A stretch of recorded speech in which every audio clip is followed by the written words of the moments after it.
Hey guys, last weekend I got to attend my first retro game convention in 3 years. Retropalooza Houston 5 was a blast. I had such a great time catching up with some old friends and making some new ones too. Every year that I've come to this convention, I've been fortunate enough to do a panel with a Q&A about the My Retro Life series, and this year was no different. If you couldn't attend this year, I've got you covered. I hope you enjoyed this special Sonic 30th anniversary themed My Retro Life Q&A. Big thanks to my buddy Jose for helping with all the audio and video. Hey, how are you guys doing today? Last panel, they had me close out the entire show, so that's quite an honor. I want to thank each and every one of you for being here. Let's do the Q&A. Anybody have any questions? Right here. Are you expecting all those Sonic games? Just wanting. Yeah, never really. I mean, I guess at that point I had. Were you expecting only one Sonic, or I was probably expecting more than one, just because of the nature of my family. My dad loved gaming also, and so I think they had already set a precedent for like multiple games, like every Christmas, every birthday. Like not necessarily like everything I wanted, but definitely. I was kind of a spoiled child, in case you couldn't tell. Only child. I was an only child. I like to say that I was a spoiled child, but not spoiled rotten. I think there's a big key difference. I was well taken care of, right? Thank you for the question. Right here.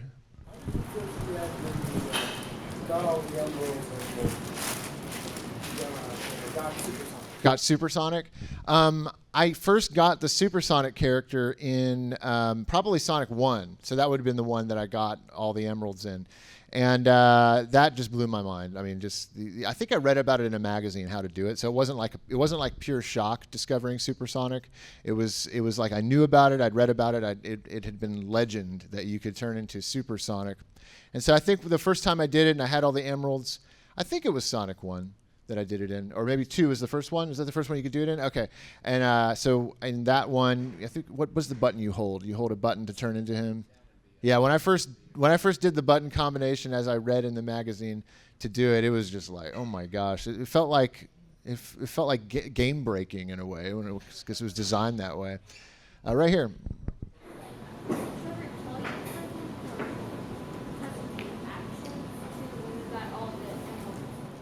What was my cousin's reaction to all the emeralds, getting all the emeralds? So.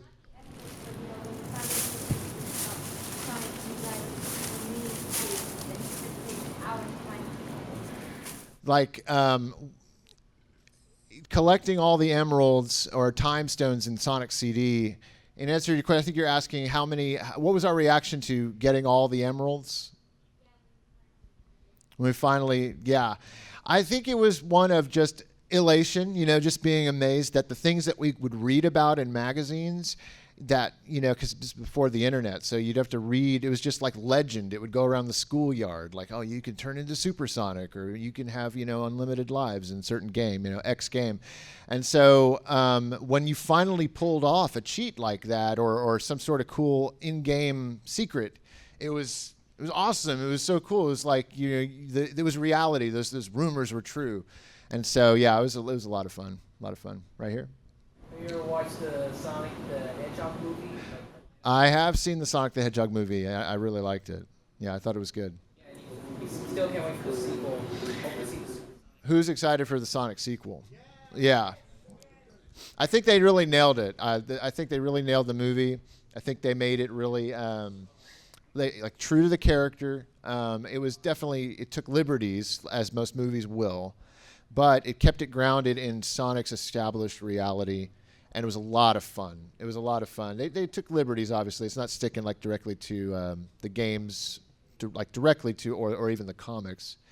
Little choices here and there were different, but I like that. I like film franchises when they adapt stuff, where it feels like they're trying to please the fans, but also tell the movie and the story that they want to do. They want to do something different, and as long as it's not too different, I'm pretty happy with it. Hey, back here.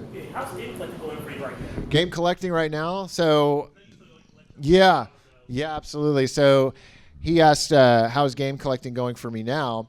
I sold my childhood collection a few years ago, and I put out a video about that earlier this year or maybe last year.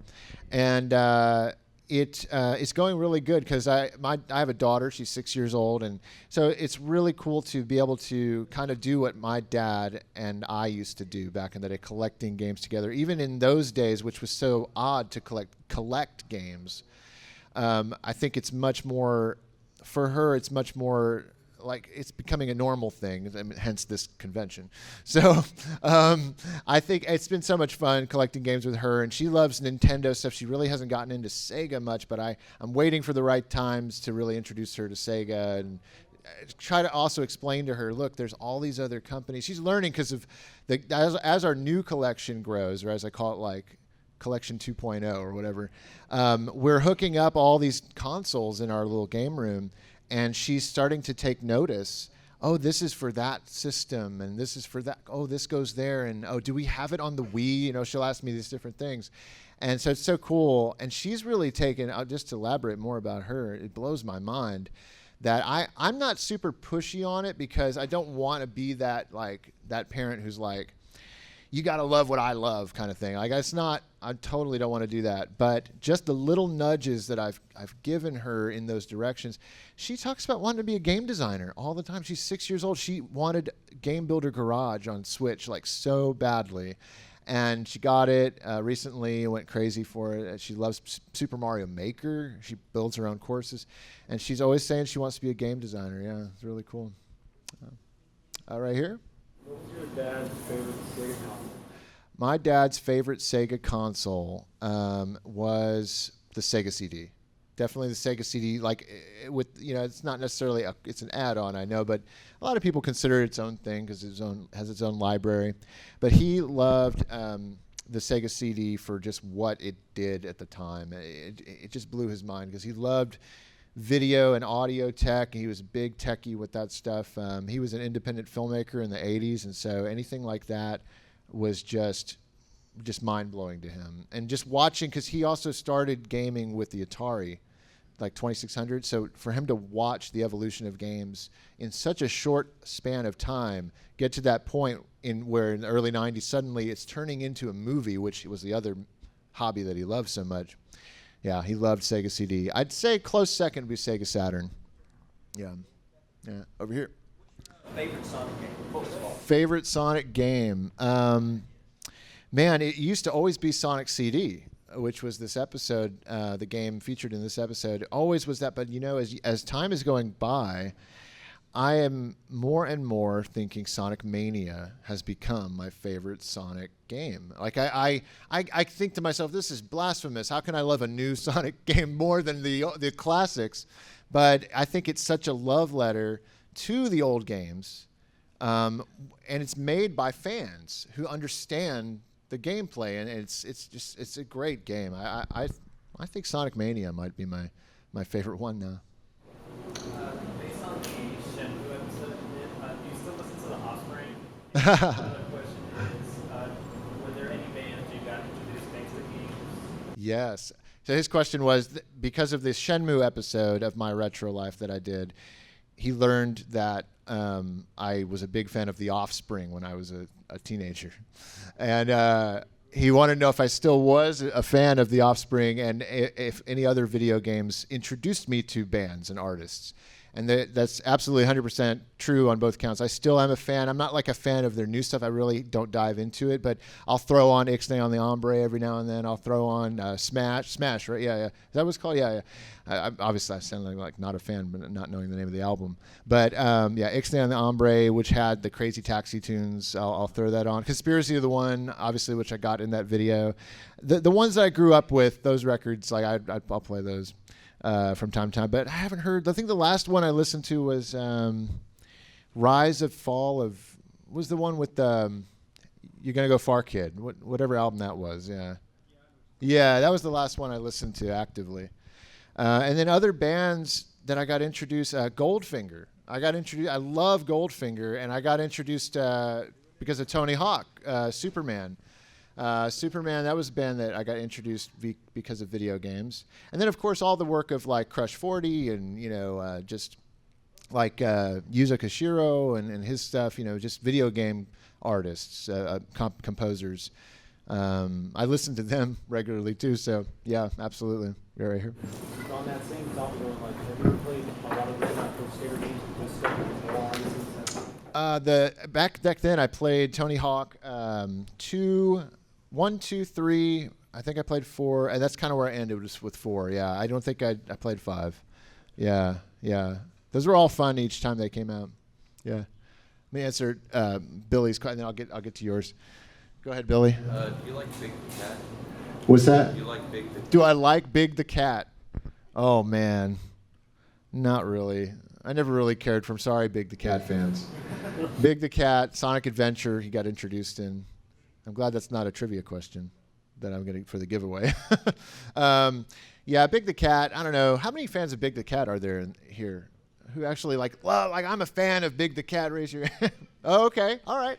He's got his audience. See, I just didn't like playing his stages. The stages were always so, boring, I guess. But I guess they had their own relaxing fishing rhythm to them. But yeah, not a huge fan of Big the Cat. I think you had a question, sir.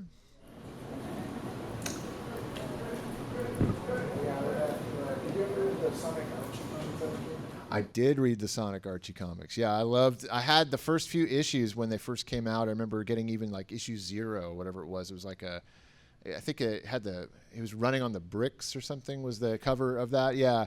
And I absolutely loved it. My grandfather, some of you might know because I've talked about it before, he's in the comics industry. We come from a comic book family. So he was an inker for Marvel and DC and Archie.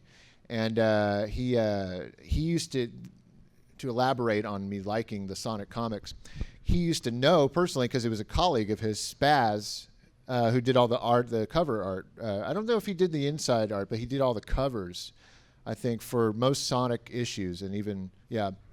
So I actually used to, as a kid, and I kicked myself because I still don't have it. I don't have it anymore, but I had work in progress prints of Sonic comic book cover art that he would send me. He'd go to Spaz's desk and say, "Hey, Spaz, my grandson loves Sonic. You know, can I have a?" "Yeah, here you go." And he just handed it to him.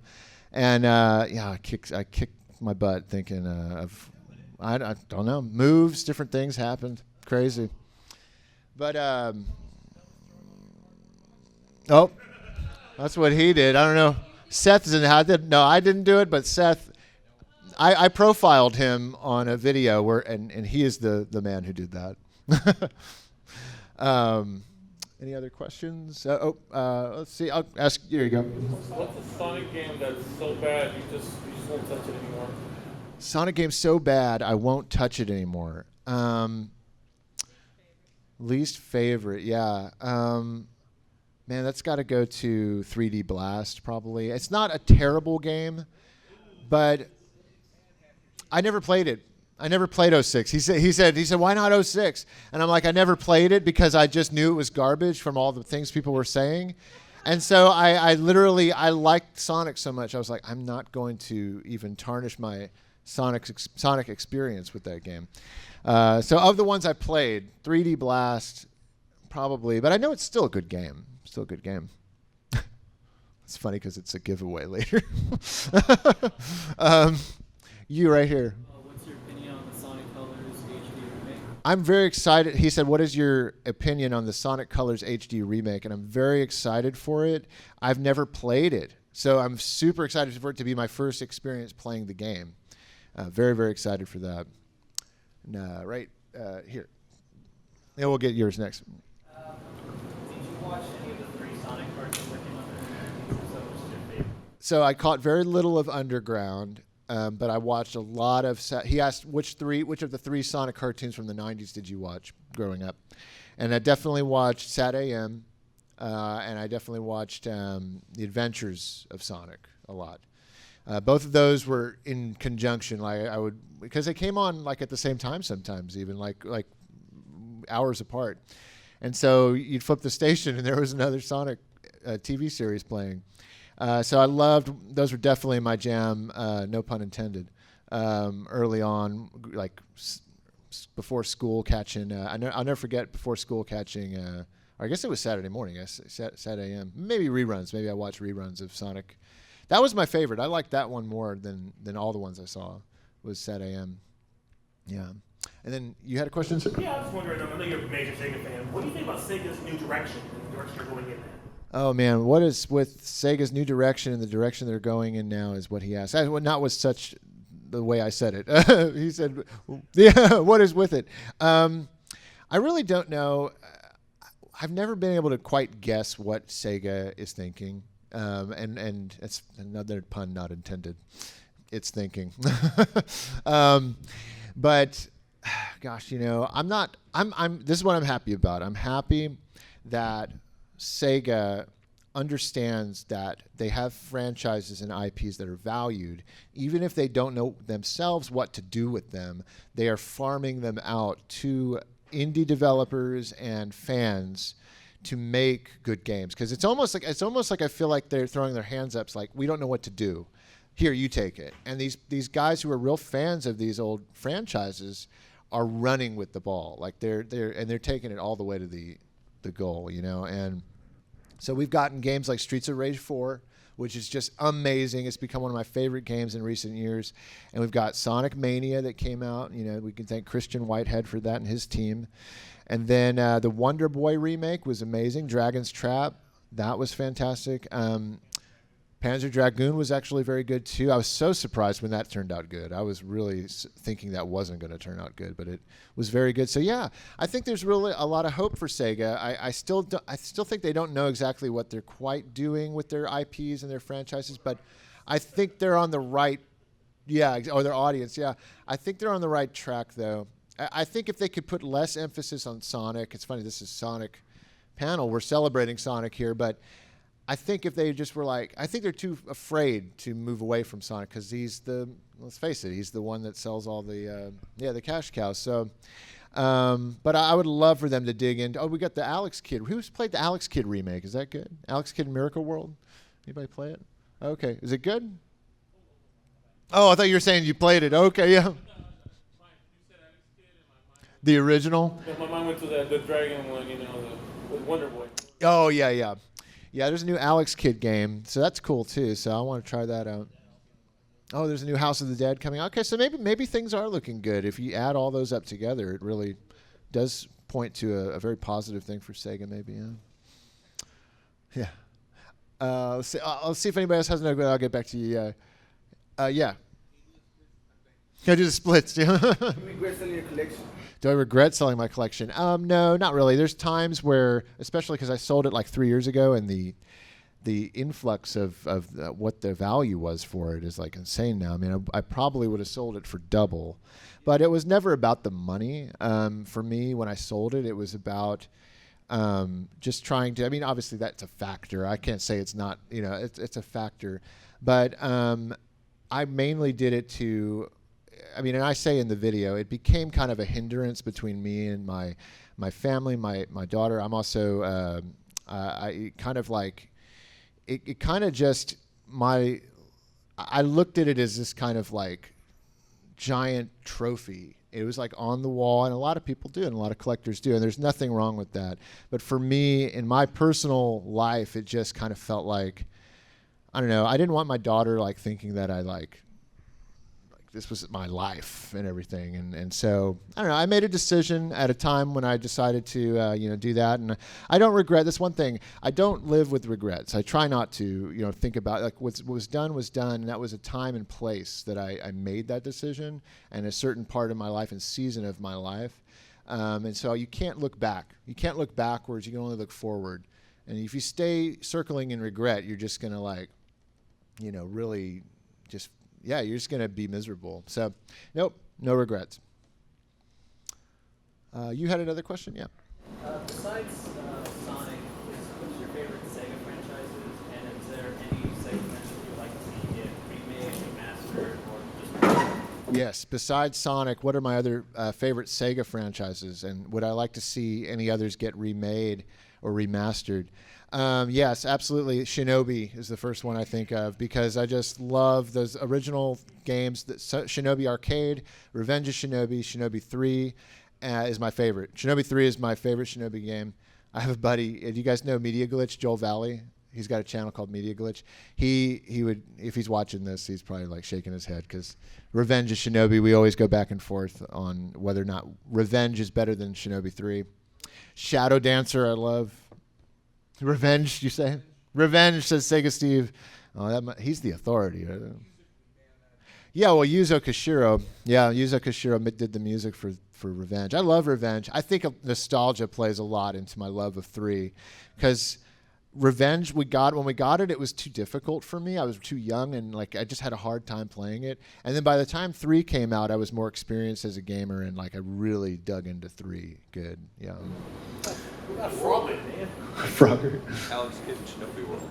Oh, Alex Kidd Shinobi World. That is technically a Shinobi game. So yeah, I would do Shinobi and then Rystar or Restar. I swear there needs to be another Rystar game. It would be beautiful if they had like the cell-drawn animation like they're doing with some of these remakes, and like give it to Lizard Cube, the guys that did Streets of Rage 4, and it would be beautiful. Rystar, great game. Yeah. Thank you for pronouncing it correctly. Which one was correct? Rystar, okay. Rystar, the Rising Star. The Rising Star, right. Internally, it was Rystar. People say Ristar for whatever reason because they think it's wrist-related. But Wrist-related. Yeah, I've always wondered. There was a video. I forget who did it. I don't know if it was Norm, gaming historian, or somebody did a video where they kept pronouncing it Ristar, and they were saying it was the truth, that it was Ristar. And I was like, no, it can't be right. Rystar, right? Yeah, Rising Star. But that's if that was Norm. It's not to knock him. Great video. Any other questions? And if not, we'll go ahead and move on to the giveaway, Sonic giveaway. Oh, right here. Have I played? I'm sorry. Can you repeat that?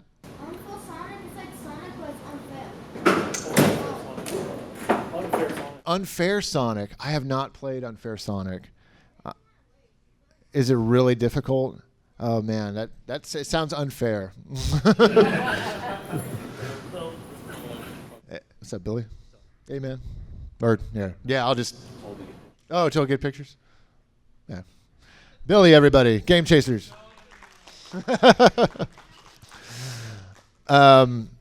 Let's go ahead. Yeah, if there's any more questions, feel free. But if not, we'll move on to the giveaway. That's a really fun part. Oh, right here. What was your fond memory did you and your family ever had at the Sega Channel? Oh man, this will probably be the last question. I just looked at time. He said, "What are your fond memories of the Sega Channel?" And for those of you who don't know, Sega Channel was Sega was so far ahead of their time because they created the Sega Channel, which was literally in 1994 or 5, I can't remember what year. It was a modem adapter that went into the top of your console, your Genesis console, and then a phone line would go from the modem to your phone, your outlet. And it would, before this age of streaming that we're in, it would download to this modem, and you would get to play 50 Sega Genesis games in 1994, 1995, for a monthly fee, kind of like having a premium cable channel or something back in the day. And it was amazing because you could own a Sega Genesis and just that modem, Sega Channel, and that service, and really not even have a library and enjoy it. And this was so far behind before the age of streaming technology and Netflix and all that stuff. And that's what it was. It was games on demand. It's basically what it was. A great service. Loved it. Really loved it. We had it for the better part of a year. And then I think we had it until it got nixed. But it was great. Loved it. Played all these games, like Golden Axe 3 for the first time, played it on there. These games that never even came out in America got put on the Sega Channel. Punisher, super rare Genesis game. Mega Man: The Wily Wars was on there. Pulse Man, yes. I never played that one. I guess we didn't have the service at the time. Wow, Nightmare Circus, yeah. Some really cool stuff. Well, thank each and every one of you for being here. Thank you so much. I hope you enjoyed this panel. I hope you enjoyed the My Retro Life episode. If you don't know the series, definitely check it out. Thank you guys so much for being here. Have a good rest of your weekend. Well, that's it, guys. I hope you enjoyed this Q&A. Catch you guys later.